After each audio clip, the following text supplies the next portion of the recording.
This video will show you how I made this British Coronation crown, or more correctly the St Edward's crown, for a Queen Elizabeth II cosplay I wore in early 2022 in recognition of the Queen's Platinum Jubilee. A link to the templates I used can be found in the information panel below this video. You'll need 2 EVA foam mats, a 40cm circle of purple velvet fabric, a small roll of 7mm plastic beads, some fake jewels or crystals, and a length of white fur which you can add your own dots to using a permanent marker. Cut out the shapes from template A. Trace these onto thicker paper or card. You'll need 4 of each shape.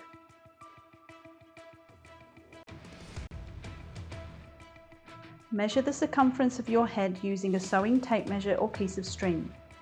Now cut another piece of card to match the length you just measured to make a headband. Take the pieces and spread them evenly along the headband, alternating the shapes. Stick all the pieces together matching your head size to make the crown template. Trace the template onto your foam mats. You may need to split into 2 pieces which you can glue together later. Add 1 cm to the end of each piece to adjust the size, allowing for the thickness of the foam. If you add too much, you can easily adjust later. Cut out the shapes from template B and again trace onto card. You'll need 4 irregular pentagons and 1 cross.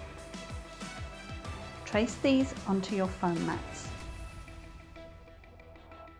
Carefully cut out each piece using a very sharp craft knife. Keep sharpening it as you go for super smooth cuts. Cut the flat ends of the pentagons to an angle as shown on template C. Glue any separated headband pieces together, but keep it flat for now. I use EVA Safe contact cement, which sticks super quick. Sand the edges of the foam to smooth the surface, using a rotary tool if you have one. Heat the smooth side of the foam to close the pores. A heat gun gives the best finish. Heat the 4 pentagons one at a time using a heat gun. Bend to match the shape on template C and hold each piece for about 20 seconds or so.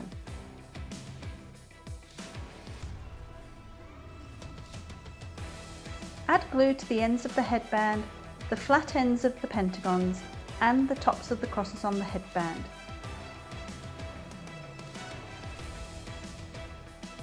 Now stick everything together.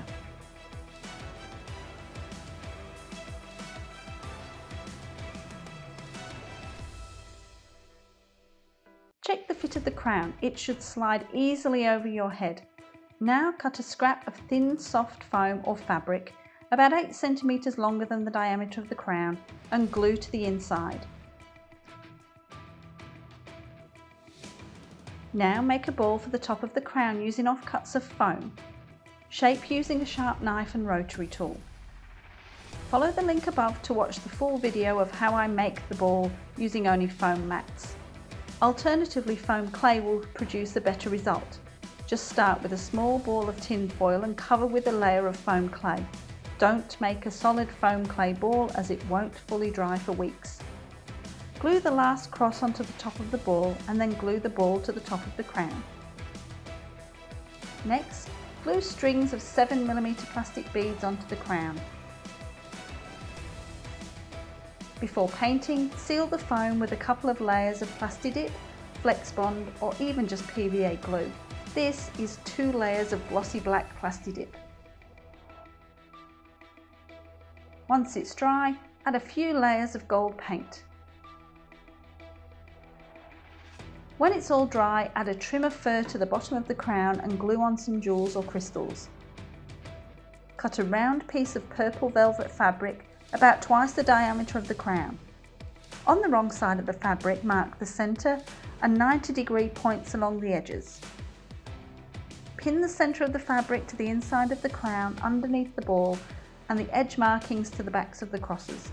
This will hold it evenly in place while you glue. Now glue the outer edge of the fabric to the inside of the crown near the bottom edge. Gluing the fabric to the back of the crosses helps to maintain height. Add a hairbun shaper to the inside of the crown on top of the crosspiece, hidden under the fabric. These are light, keep their shape, and will stop the fabric being compressed accidentally. All that's left is to clean up your glue residue and wipe the jewels, and you're done. Here are a few snaps from Supernova Sydney 2022 where I wore the crown with my Queen Elizabeth II cosplay.